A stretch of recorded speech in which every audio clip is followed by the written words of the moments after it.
ভাঙন রোধের কাজে জমি অধিগ্রহণের শঙ্কায় প্রশাসনের দ্বারস্থ হলেন জমির মালিকেরা। ক্ষতিপূরণ না দিলে ভাঙন রোধের কাজ করতে দেওয়া হবে না, সেই দাবি জমির মালিকদের। মঙ্গলবার মানিকচক ব্লক প্রশাসনের দ্বারস্থ হয় মানিকচকের গোপালপুরের শতাধিক জমির মালিকেরা। মানিকচক ব্লকের ভাঙন কবলিত এলাকা গোপালপুর গ্রাম পঞ্চায়েতের বিস্তীর্ণ এলাকা। কমলতিপুর থেকে শান্তিমোড় পর্যন্ত প্রায় 1700 মিটার ভাঙন রোধের কাজের উদ্যোগ গ্রহণ করেছে রাজ্য সরকার। কোটি কোটি টাকা বরাদ্দকৃত অর্থে নদীর তীরবর্তী এলাকা জুড়ে কাজ করা হবে। আর এমন কাজের কথা জানতে পেরে জমির মালিকেরা ব্লক প্রশাসনের দ্বারস্থ হলেন। তাদের অভিযোগ, বিগত দিনের নদী ভাঙনে তাদের সর্বস্ব নদী গর্ভে তলিয়েছে। যতটুকু সম্বল বেঁচে রয়েছে সেটির যাতে ন্যায্য মূল্য প্রশাসনের তরফে দেওয়া হয় সেই দাবি তাদের জমির ওপর দিয়ে ভাঙন রোধের কাজ করা হবে এমনটাই আশঙ্কা করছেন জমির মালিকেরা। তাই জমি যদি প্রশাসন অধিগ্রহণ করে তাদের ন্যায্য মূল্য দিতে হবে। প্রশাসন যদি ন্যায্য মূল্য না দেয় তাহলে কাজ করতে দেবেন না বলেছেন জমির মালিকেরা। আরও আপডেট থাকতে আমাদের ভিডিও শেয়ার ও ফেসবুক পেজটিকে লাইক করে ফলো করে দিন। হ্যাঁ, আমাদের যে 1700 মিটার কাজ আমরা শুনতে পাচ্ছি লোকমুখ থেকে, যে 1700 মিটার কাজ হবে, সেই 1700 মিটারের মধ্যেই আমাদের জমি জায়গা এবং বাড়ি ঘর।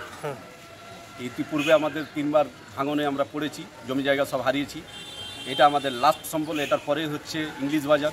আমাদের কোনো আর জমি জায়গা নেই। এরপরে সেই জমিটা উপরে যদি কাজ হয় তাহলে জমিটা নষ্ট হয়ে যাবে।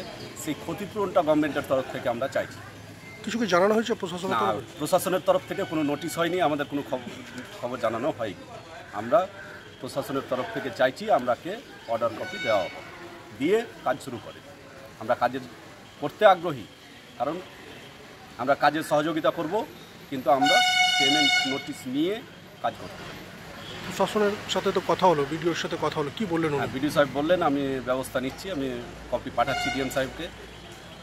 আমরা যদি সেই গভর্নমেন্টের তরফ থেকে ব্যবস্থা না হয় তাহলে দরকার হলে আমারও অনশনে বসবো। সেই যে জায়গায় 1700 মিটারে কাজ হবে সেই 1700 মিটারের সমস্ত জমি লোকজন নিয়ে আমরা ওইখানে হাজার হাজার লোকের একটা অনশনের জায়গা তৈরি করে দেবো। অনশনে বসে যাবো আমরা। কত পরিবার ওখানটায় যে এই সমস্যায় পড়ছে, যাদের জমি পড়ছে? পরিবার অনেক আছে, কিন্তু জমি জায়গা আমাদের প্রায় 100 জনের হবে ওখানে। কিন্তু পরিবার প্রচুর আছে আমাদের। ওই 1700 মিটারের মধ্যে প্রচুর পরিবারের বাড়ি ঘর আছে। কাজ কি শুরু হয়েছে? না, কাজ শুরু হয়নি, তবে খুব শিগগির শুরু হবে যেটা শুনতে পাচ্ছি। এবং কিছু ক্যাম্প হয়েছে ওখানে, কিছু মালপত্র ফেলেছেন। সেটাই আমরা আশঙ্কা করছি যে না, আমাদের পেমেন্ট না দিয়ে যেন কাজটা শুরু না হয়। আপনার নাম? মোহাম্মদ জামিরুল হক। কোন এলাকায় কাজটা হচ্ছে? এটা হচ্ছে গোপালপুর, শান্তিমোড় থেকে কামালতিপুর মসজিদ পর্যন্ত। আমরা শুনতে পেয়েছি যে আমাদের গোপালপুর অঞ্চলে 1700 মিটার কাজ, যে নদীর কাজ শুরু হবে, কিন্তু আমরা এখন পর্যন্ত কোনো নোটিশ পাইনি। আমাদের অনেকের এখানে জমি জায়গার উপর দিয়ে কাজটা হবে। তো আমরা চাইছি সরকারের কাছে যে আমাদের জমি যে সরকারি মূল্য আছে সেই মূল্যে আমাদের ক্ষতিপূরণ দিয়ে কাজটা চালু হয়। কিসের কাজ হবে ওই এলাকায়? এখানে বস্তার কিছু কাজ হবে, আর শুনছি যে মানে পাথরের কাজ হতে পারে। বাঁধ হবে? না, বাঁধ হবে না। আচ্ছা, ভাঙন রোধের কাজ হবে? ভাঙন রোধের কাজ হবে। তাহলে কি আপনাদেরকে কিছু জানানো হয়নি? আমরা কিছু জানানো হয়নি, আমরা কোনো নোটিশও পাইনি। কি আশঙ্কা করছেন আপনারা? আপনাদের জমির উপর নোটিশ করা হবে, আমাদেরকে নিয়ে বসে একটা অর্ডার দেওয়া হবে সরকারি হিসাবে, তারপরে নদীর কাজটা হবে।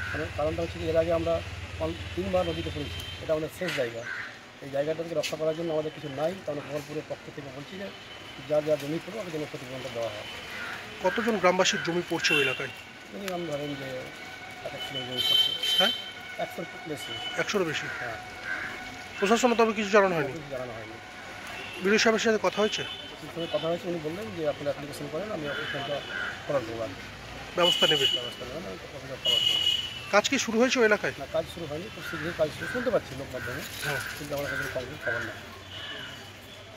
ওখানে পড়েছে। যদি প্রশাসনের তরফে কোনো ব্যবস্থা না নেই তাহলে কি করবেন? আমরা ডিএমের কাছে যাবো, ইরিগেশন অফিসে যাবো, আর আমরা পদক্ষেপ নেব। আপনার নাম? আমার নাম মোহাম্মদ শাকিব কামাল।